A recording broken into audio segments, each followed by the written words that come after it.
Hello friends, I'm Nancy with Simply Quilting, and I have gotten myself into another Scrappy quilt this week. Let me show you what I've gotten done so far.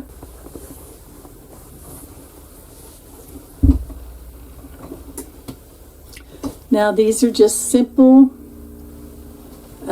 uneven 9 patches with sashing and cornerstones.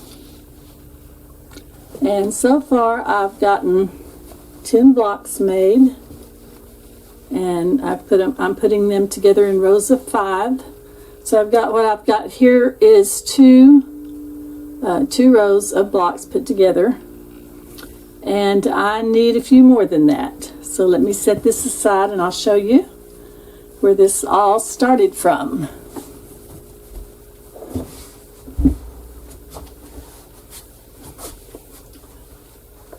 Okay, the first thing I did was I looked in my 8-inch cube set container, and I found pieces that would work for my uneven 9-patch.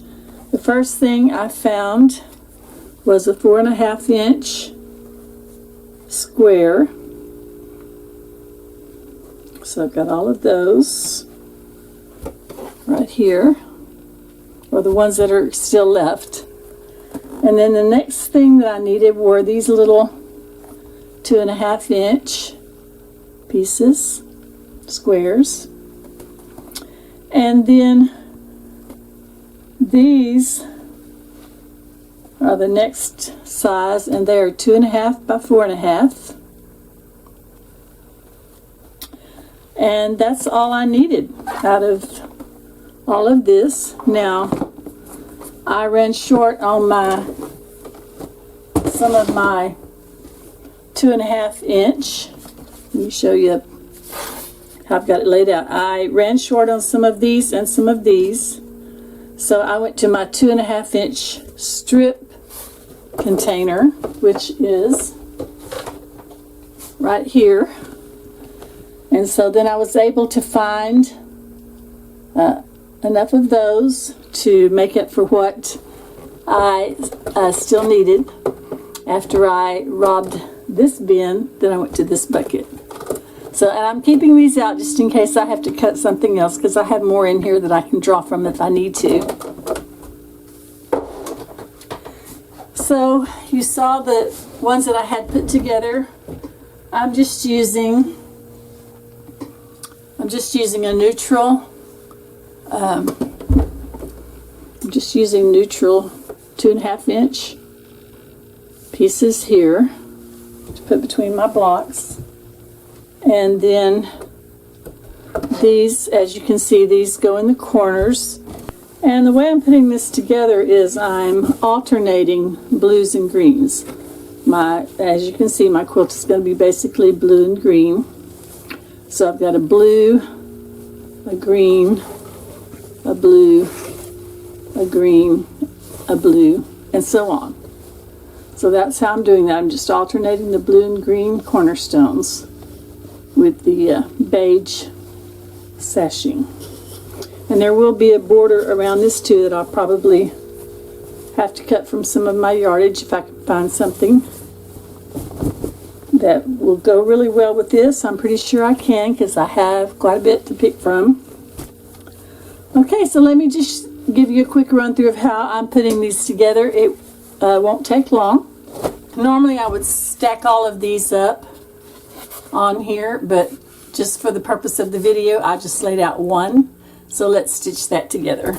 I'm sure most of you know how to do an uneven 9-patch, but just in case there are beginners out there, I just lay them out the way I want them, and then I'll take first two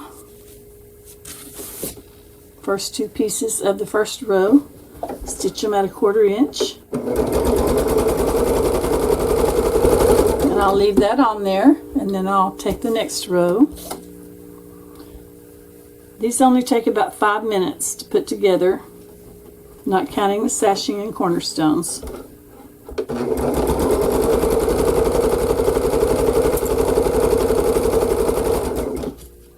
third row.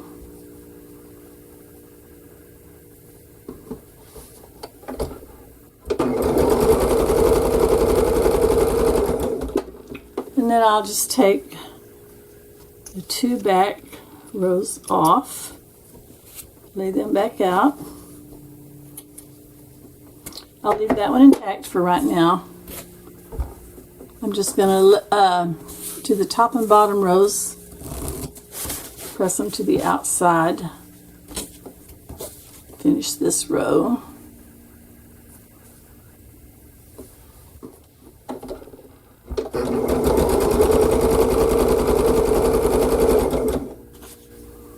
I'm going to press this one back to the center so that my seams will nest.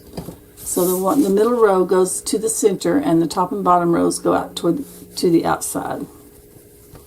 Okay, now I'll put the next row, finish putting it together.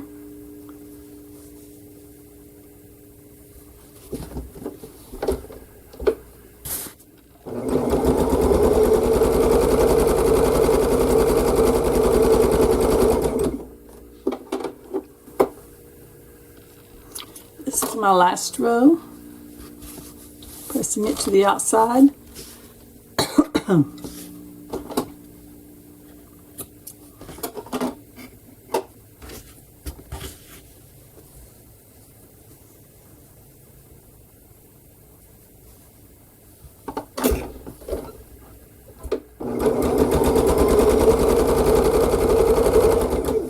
Then I'm going to go ahead and put a leader ender in there. If I was just doing a whole stack of these, then I would just go to the next one on the top and start again. But since I'm just doing one block, this is how I'm going to do it. So I'll take all of these off.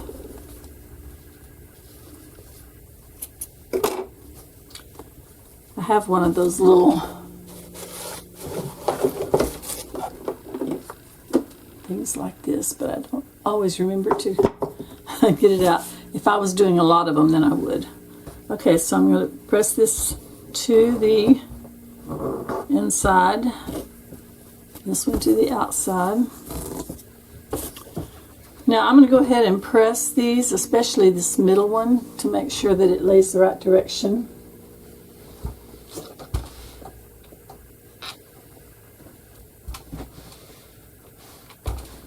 Just a quick press.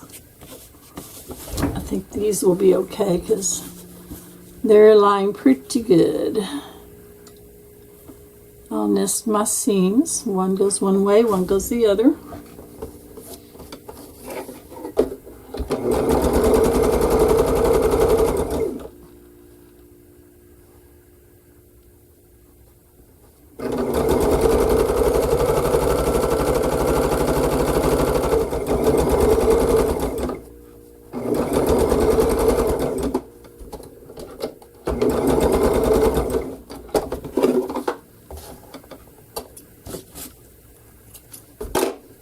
And I like to just go ahead and press this.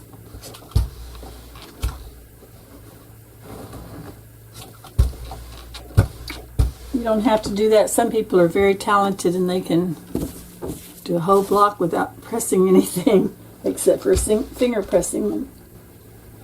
I think that's wonderful, but I haven't quite accomplished that yet, that skill.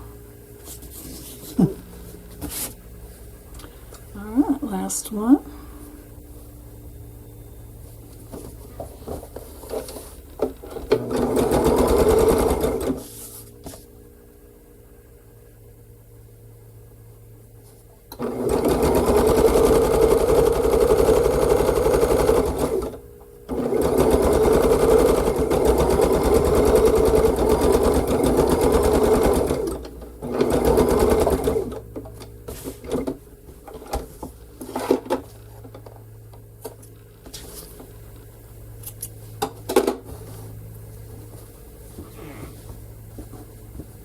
And I'm pressing these outer sections to the outside.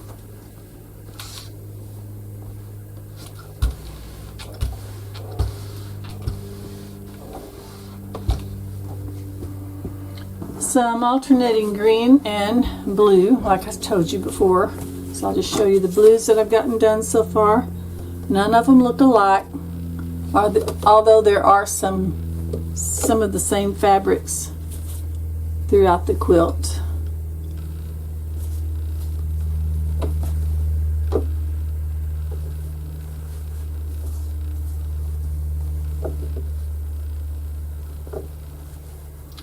So 1, 2, 3, 4, 5. I have 5 of each made now, so I need to make 5 more of each color. 5 more greens and 5 more blues. Here are my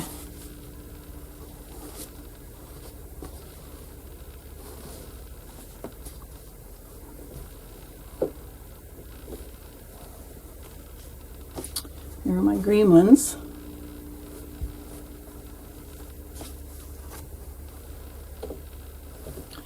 Now this was actually the first block that I made, and I was thinking I would do a combination of green and blue in the same block, but I decided not to do that, so I'm just going by this color on the little outside squares, and I may not even put this one in, I don't know. It's really pretty though, so I'm keeping it on the bottom of the stack just in case I decide not to use it, since it's blue and green together. We'll see. Alright, so I've just got to make 5 more. I'll stack them all up on here, and then I'll get ready to chain stitch those all together. There we go. And then I'll start working on getting my sashings put on. Kind of give you a little indicator of how that's going to look. Well, let's see. So let's pretend we were starting with the blue up here. Then we would put a sashing. The sashing is the same size as our blocks. 8.5 inches is what I cut them to. And then I would need a green to go down here. See how that works. And then I would need another sashing here. And then just keep going like that. What I do is I sew these together first, and another one over here, and then I'll attach these to their sashing piece. And then attach the whole thing.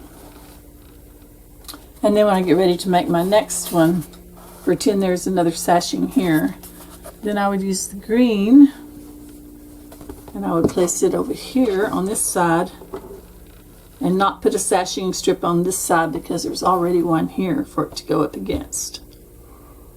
But you can see how that's going to work out. So the sashing takes about the same amount of time as the blocks, so to put together once you've got them all cut out. And so that's what I'm up to this week. When I get to a more advanced stage, I will come back and show you what I've gotten done. Now, if I just do the blocks, like another 2 sets like this, that will give me 5 across by 6 down, which would be 30 blocks. But I'm thinking I want to make it a little bit longer. This is going to be a throw quilt that's about 60 by 80, I think. So I'm thinking about in between each of these, like this would be the middle of my quilt, but on the top and bottom of this, before I attach 2 more of these rows, I'm thinking about putting a row of smaller stars or something like that in between. Like, so these wind up 12 inches with the sashing. So if I made 6-inch stars and put them across, I think that would be pretty cute, and that would give me another 12 inches.